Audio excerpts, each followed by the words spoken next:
عشق جاری از قلب من به قلب شما. سلام دوستان من یاس هستم. امروز توی این مدیتیشن با دوستم دینا دوتایی قراره کلی انرژی با شما به اشتراک بذاریم.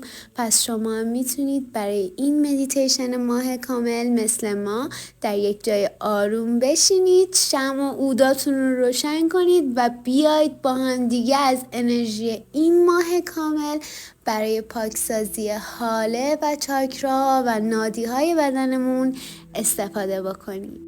مثل هر مدیتیشن دیگه ای شروع بکنید به نفسهای عمیق و پشت سر هم دم و بازدمهای عمیق و شکمی انجام بدید. اجازه بدید توی این نور ماه کامل ما از انرژی و پورتالی که باز شده نهایت استفاده رو ببریم. اجازه بدید تمام اون قسمت هایی از بدنتون که نیاز به این انرژی داره این انرژی رو دریافت بکنه. عالیه. همینطور که تنفستون رو ادامه میدید نور ماه رو تصور بکنید که از چاکرا تاج سر دقیقاً توی مرکز فرق سرمون داره وارد بدن ما میشه. قبل از اینکه به بدن ما برسه از درون حاله ما رد میشه. حالمون رو پاکسازی میکنه، ترمیم میکنه اون قسمت هایی که شاید دچار پارگی شده. شاید حاله ما یه جای ضعیف هستش، شاید حاله ما بدرنگ شده، تیره شده، دارک شده و همه اینها در کسری از ثانیه با ورود نور پاکسازی کننده ماه کامل داره برطرف میشه. توی این لحظه حاله تو نورانی تر از هر وقت دیگه ایه.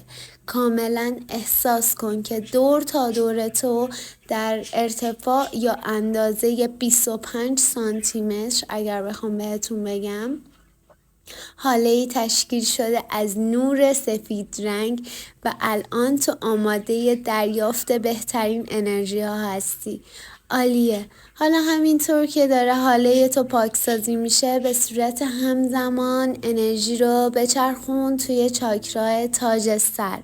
چاکرا تاج سر مربوط به ارتباط ما با پدر هستش.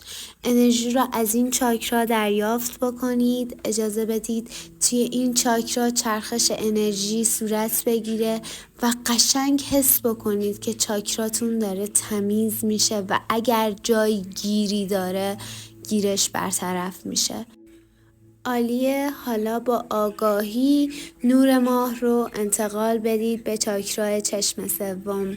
توی این مرکز انرژی آگاهی شما دیده میشه و قابل فهم و بیان میشه براتون. یعنی شما شهودات خودتون رو میفهمید، درکشون میکنید، بزرگ میشید. پس پاکسازی بکنید این چاکرا رو از هر گونه آلودگی و هر گره‌ای که توش موجود هست رو از بین ببرید با نور پاکسازی کننده ماه کامل. حالا آگاهانه انرژی رو منتقل می‌کنیم به مرکز انرژی گلو، چاکرا پنجم. اینجاست که تو تمام شهودی که به دست میاری رو بیان میکنی. توانایی ارتباط برقرار کردن با جامعه، با کائنات، با انسانها و کلیه ارتباطاتی که خارج از درون تو باشه از این مرکز انرژی میگیره. پس به خوبی پاکسازیش بکن و همه گره های این چاکرا رو برطرف بکن. آگاهانه انرژی ماه رو منتقل بکن به چاکرای قلبت. قلبتو بشور از هر گونه کینه، نفرت، حسادت، هر احساس منفی که اونجا وجود داره دیگه نباید وجود داشته باشه. تنفس عمیق و برای ادامه آماده میشیم. انرژی ماه منتقل میشه به چاکرای قدرت تو، چاکرای خورشیدی. اجازه بده از همه ضعف ها شسته بشه، همه ناتوانی ها و همه اون عدم اعتماد به نفس برای انجام کارها تو اجازه بده بشوره.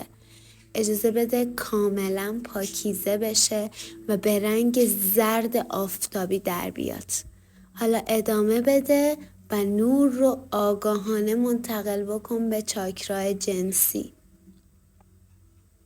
اجازه بده توی این چاکرا هیچ جایی برای هیچ ارتباط اشتباهی نباشه. هیچ جایی برای احساسات اشتباهی که بخواد تو رو به دست بگیره و کنترلت کنه نباشه. اجازه بده چاکرا خاجی تو پاکسازی بشه و به رنگ نارنجی در بیاد. حالا انرژی رو آگاهانه منتقل بکن سمت ریشه و امنیت و لحظه حالت رو درک بکن. خدا رو شکر بکن بابت سلامتی که داری، بابت روحیه‌ای که داری و بابت این لحظه که تو وجود داری، تو هستی، تو در امان هستی، تو خونه داری، تو غذا داری و همه نیازهای اولیه یک انسان توی چاکرای ریشش برطرف میشه. عالیه، این چاکرا پاکسازی شد با نور ماه و حالا انرژی رو منتقل بکن خیلی آگاهانه به کف دستات. احساس گرما شاید بکنی توی کف دستات و این درست هستش. چاکراهای فرعی که توی کف دست و کف پای ما هستند. انرژی رو به اونا منتقل بکنید و اجازه بدید باز بشن. اجازه بدید هیچ چیزی در مسیر این چاکراها قرار نگرفته باشه. حالا پاکسازی رو ادامه میدیم و میریم سراغ نادی ها. تصور بکنید توی بدنتون رگ‌هایی وجود داره که انرژی رو میخواد منتقل بکنه از چاکراها به کل بدنتون. عالیه. این رگ‌ها رو با نور ماه کاملا پاکسازی بکنید. اجازه ندید هیچ لخته و گرفتگی توی هیچ قسمتی از این رگ‌ها باقی بمونه تا انرژی بتونه به خوبی توی کل بدنمون منتقل بشه. حالا توی این لحظه شما کل بدن انرژیکی خودتون رو شارژ و تصفیه کردید. این انرژی جدید رو بهتون تبریک میگم. شما آماده هستید برای شروع یک ماه با انرژی های جدید و قدرت جذب فوق‌العاده بالا که شما توی این ماه دیگه اتفاقات منفی رو جذب زندگیتون نخواهید کرد. شما توی این ماه سراسر عشق و پیشرفت خواهید بود، چرا که عنصر جدید عصر جدید، یعنی ما وارد عصر جدیدی شدیم که عنصر غالب آتش هستش و شما رو هول میده به سمت پیشرفت و موفقیت. امیدوارم بعد از این مدیتیشن احساس فوق‌العاده‌ای داشته باشید. خیلی ممنونم که با من همراه بودید.